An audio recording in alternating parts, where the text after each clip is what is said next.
while I was working. Trump is now mad at his boy Jeff Bezos because Jeff decided that he's going to display on your Amazon cart how much more you are paying as a consumer for the tariffs that each Amazon seller and Amazon is taking on due to this tariff war that we're having with China. And personally, I think this is genius because so many of us cannot hear and process information and believe that the consumer is the one who pays the tariffs. So this will be really great for those visual learners. And I personally think every small business in America should have a line when you check out on their website that says Trump tariff. That way it's very clear why it's happening. It's a perfect alliteration with the two T's. And maybe that's how people are going to understand that the consumer pays the tax, not the company, because it is not sustainable for any small business in America, no matter how big, how small, to be able to make a profit, make money, have employees, and function with 145% tariffs when majority of products are not made in America. So hopefully this will be a learning lesson for all those that don't understand how tariffs work. This is a hostile and political act by Amazon. Why didn't Amazon do this when the Biden administration hiked inflation to the highest level in 40 years? And I would also add that it's not a surprise because, as Reuters recently wrote, Amazon has partnered with a Chinese propaganda arm.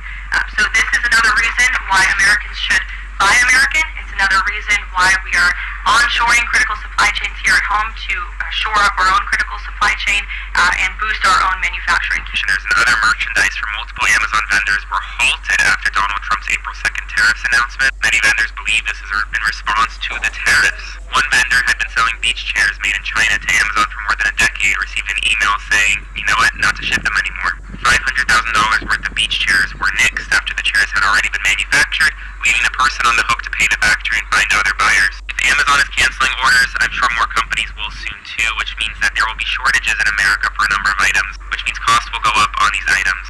Why didn't I just try to place an order on AliExpress and on Alibaba? And my total was only going to be $200 and something. And when I'm getting ready to check out, it's almost $800 because they added about $450 in taxes due to those damn tariffs. I gotta figure something out now. Yeah, I'm highly annoyed. You can't make this up. This, we are also reporting today that a group of CEOs of the top American retailers, Walmart, Target, Home Depot, and Lowe's, had a private meeting with Trump on Monday. They had plenty to say, but there was one warning that stuck out. Empty shelves, they said. Empty shelves in American stores as soon as this summer because of Trump's actions. It is that meeting in the Oval Office on Monday that we learned about, and other reporters did as well, that really apparently caught the president's attention. And I am told that business leaders, the Business Roundtable and others have been reaching out to White House Chief of Staff, Susie Wiles and other advisors here, trying to get a meeting with the president, trying to convey to him in real terms the real fallout of some of this uncertainty, some of these tariff policies. And it was that empty shelves comment, we are told, that really caught the president's attention. Of course, you can see why. The whole idea that we would have interruption in the supply chain, sort of like we all saw in the pandemic, simply because of his policies, is something that would be difficult for the White House to endure. So that is one of the reasons we are told that he changed his posture. It's interesting. So what Donald Trump has done is just given every single one of his supporters a crash course lesson in what tariffs are and how they actually impact them. The Democrats were right. We were telling you all this was a bad economic policy for Donald Trump to do. And it literally took the CEOs of those companies to meet with him and look him dead in his eyes and say, sir, if you keep this up, there will be empty shelves. And that thought made him realize that all of his lies were finally going to be revealed to the American people. Could you imagine him telling everyday Americans that egg prices have came down 93-94% while the shelves are empty?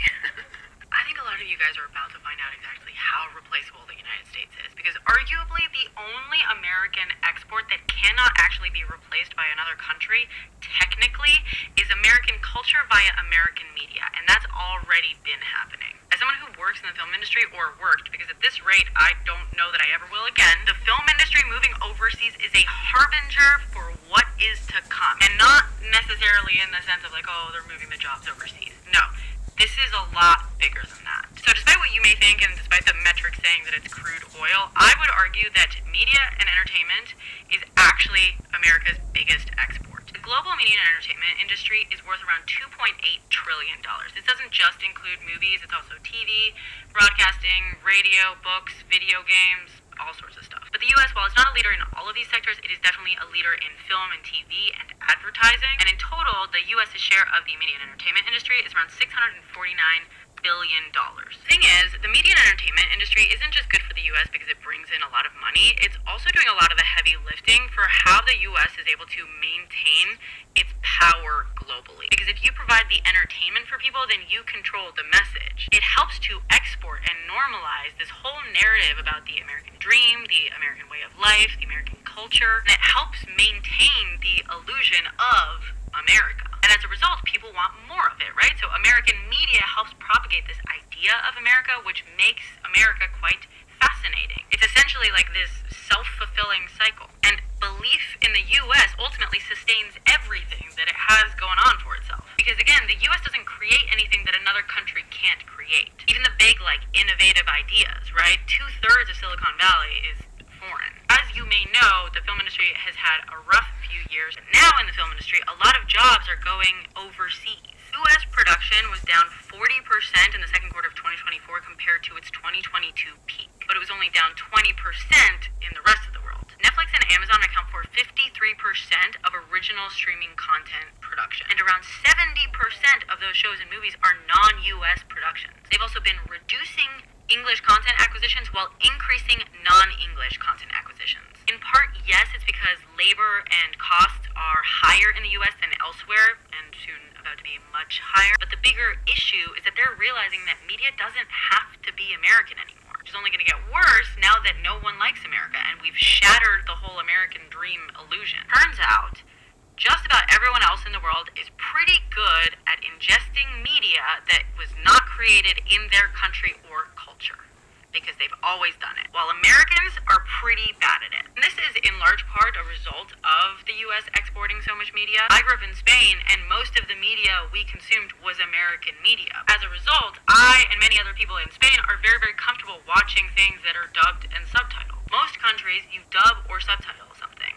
In the US, you make a US version remake. The one benefit the US always had with Hollywood and entertainment and whatnot is that American culture thing. Now, with shows like Casa de Papel or Money Heist and Squid Game, companies like Netflix are figuring out that they can make very, very successful shows that are not American media, and the rest of the world will eat it up. This is not just about jobs lost. The real issue is that the US's power entirely comes from its ability to create a need for itself. Just like with the military, right? They whine about over-reliance on the US military. That's by design. We made it so that other countries would rely on us for something because the reliance is our power. Same with the dollar standard. It is artificial need and exported desire. And that makes everything else possible. It's why people invest in America. It's why smart and talented people move to America. It's why people buy American products. The only irreplaceable part of America is the illusion that we have shattered. This is going to... When the president ran for office, he said tariffs are going to be paid for by the country. So if America charges China 30% of the tariff, the president said at that time when he was campaigning that China will pay the 30% tariff. But the reality is the person who will pay for the tariff is you, the consumer. When a tariff is increased on a product, usually the company will transfer that extra cost to the consumer. That's the reason why when you go to the supermarket, you realize your favorite product or your favorite brand, the prices has gone high thanks to the tariff. If you go to the supermarket today and you realize your eggs are expensive, your fruits are expensive, or your favorite drink is expensive, which you usually get from maybe South Africa or South Korea, which from other parts of the world, just know is as a result of the tariff. And the tariffs usually affect everybody across the board. Yes.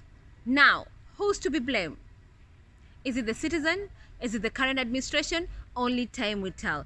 But the reality is, the current administration, when they campaigned, they did say that they were going to introduce tariffs and they are going to increase it because America was being unfairly, they use the word unfairly, you know, being taken advantage of.